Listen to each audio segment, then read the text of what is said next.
You might think based off the thumbnail today we're back in Wisconsin, but no. We're actually out here in beautiful Boulder City, Nevada.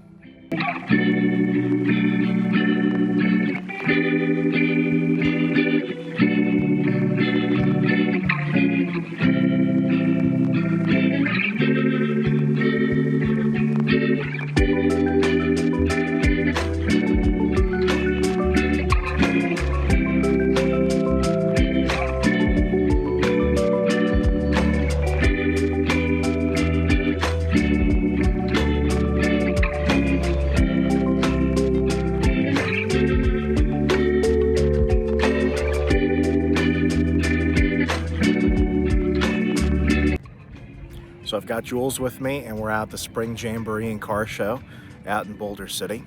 And what I've always loved about coming out here is that it reminds me a lot of the Midwest. It reminds me a lot of my hometown, Sierra Vista, out in Arizona. But believe it or not, for those of you that have only learned about us recently, we started our business over in Wisconsin. In fact, we started in Milwaukee. We were in Milwaukee for about 4 years, and it was it was a real experience because I moved there to take a job after 2020.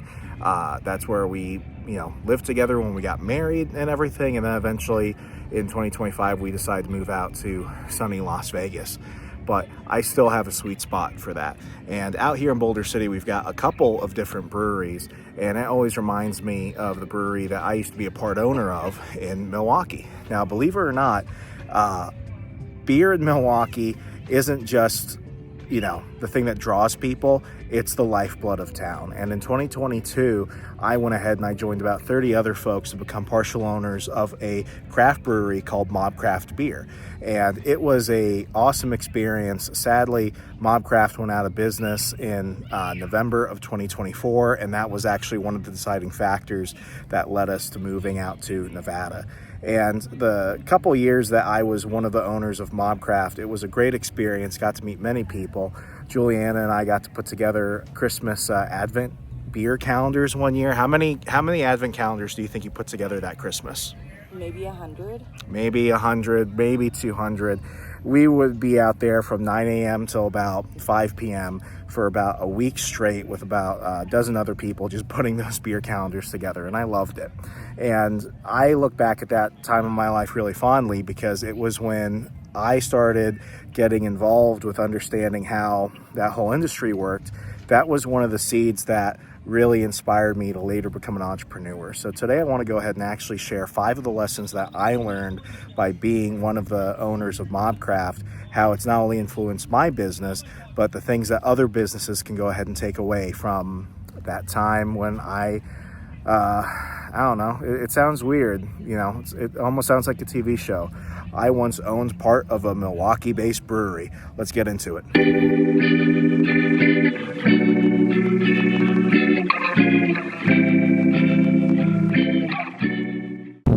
So one of the things that you constantly hear other marketers talk about is getting people involved in your story brand. What I loved about MobCraft is that MobCraft was founded by Henry Schwartz, a Milwaukee local, and a couple of his buddies. The idea was that you could go ahead and get your friends to submit ideas for actual original recipes for craft beer, and if you went ahead and got the most votes from the community, you could go ahead and actually get your beer made. And that's what gave root to the name MobCraft. Believe it or not, they actually pitched this idea over to the guys at Shark Tank on CNBC, and they didn't think it would last. They didn't think that would grow into anything. That was in 2012. They went ahead and went through with the idea anyway, and that eventually became a $15 million organization. MobCraft became one of the fastest growing craft breweries and brands in Wisconsin, and the rest was history from there. And what was great about it was that from the get-go, everyone got involved. Everyone was actually part of the process. The initial line of beers were all community driven. And that's what made people want to see MobCraft succeed, because if they succeed, their beers succeed. And in Brew City, you would think, oh, well, you've got like dozens and dozens of breweries and bars. Yeah, but there was only one MobCraft. There was only one place where your beer could go from a dream to an actual reality. It is getting hot out here. See all the cars? Yeah. Walking and talking. Walking and talking.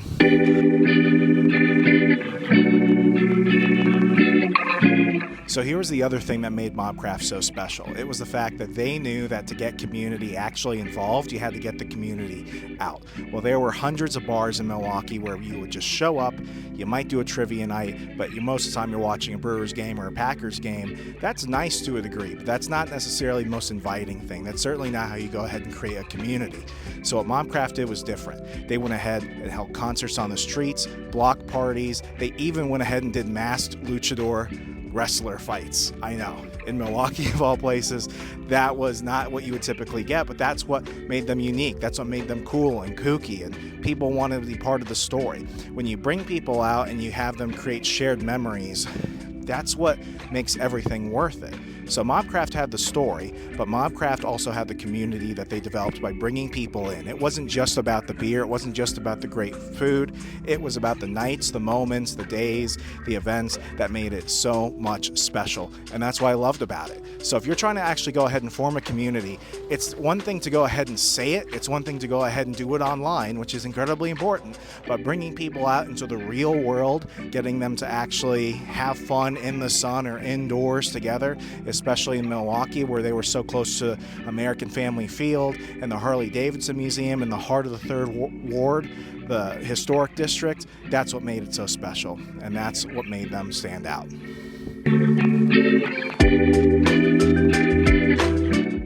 The most beautiful sound somebody can hear is the sound of their own name. And you know this as well as anyone does, that if you can go ahead and remember your customers and remember a detail about them, that they're not ever going to forget that moment. Whether they went in last week or whether they went in a year ago, they're going to remember how you treated them. And that was something that the bar scene could go ahead and teach everyone, whether you're in Milwaukee or even out in Boulder City or Las Vegas.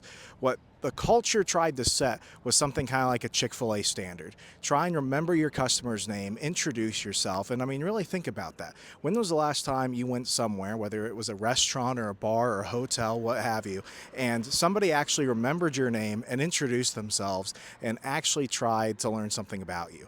MobCraft was special in that sense, and that was the one thing I heard from people who came not only from across town but across the country. They remembered MobCraft not just for the beer but for the experience, because they felt, much like the show Cheers, that when they went there, everybody knew their name.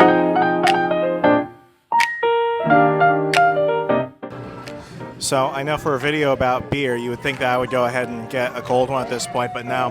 Want a milkshake because we're driving after this. Well, I'm driving. She could drink, but we opted for the milkshake. We're actually outside of Grandma Daisy's Candy and Ice Cream Parlor on Main Street, Boulder City, so come definitely check it out. One extra thing that really stood out to me about MobCraft when I was looking to invest was this idea that, you know, you got to treat your people well, not just when things are good, but also when things are kind of challenging. During the pandemic, when a lot of businesses across the country were closing because they were struggling to make payroll, MobCraft did something that a lot of people didn't. They could have saved the cash and furloughed their employees, but what he instead, Henry, did was he made sure that everyone stayed working. They went ahead and did drive-through tastings. They went ahead and did take-home, like Girl Scout cookie and beer pairings. They tried everything they possibly could. And because of that, a lot of his employees stayed on for many years after 2020. And that was one of the reasons why, because they knew that, yeah, they could probably go work somewhere else. Maybe they could go ahead and work at another bar or brewery or whatever. But they decided to stay at MobCraft because he was loyal to them and they would be loyal to him. It's treating people right, especially your staff, not just when things are going great, but also when times are tough. And that is something that we should always remember, especially when things aren't so great with either our business or the economy as a whole. How you treat people says a lot about you, and how you treat your employees shows you a lot about how they're going to treat you, hopefully, when the chips are down and you need their help.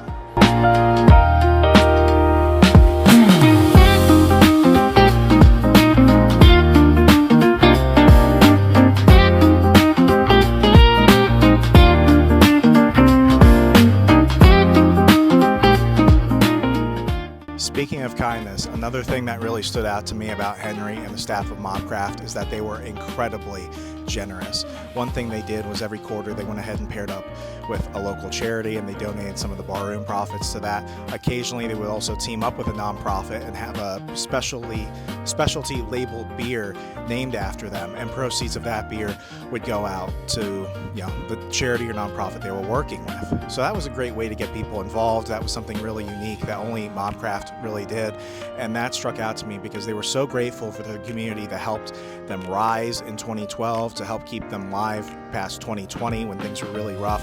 That meant everything. Now, a lot of businesses, they go ahead and team up with nonprofits or local events because they think it's good marketing. But I went ahead and took that with Marketer on the Run, and my wife Jules and I went ahead and teamed up with a local women's mental health clinic out in Waukesha County, Wisconsin. Went ahead and teamed up with them for a, I think it was called, was it purses and what? Bingos and Bags. It was called Bingos and Bags.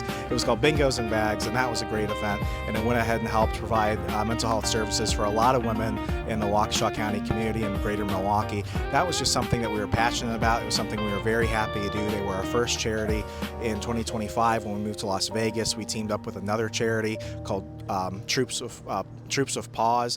It helped pair disabled service members with service animals to go ahead and give them a little bit of the support they needed. So yeah, you could do it and it'll help you look good, but even more than that, it's just the right thing to do, and that's never the wrong decision.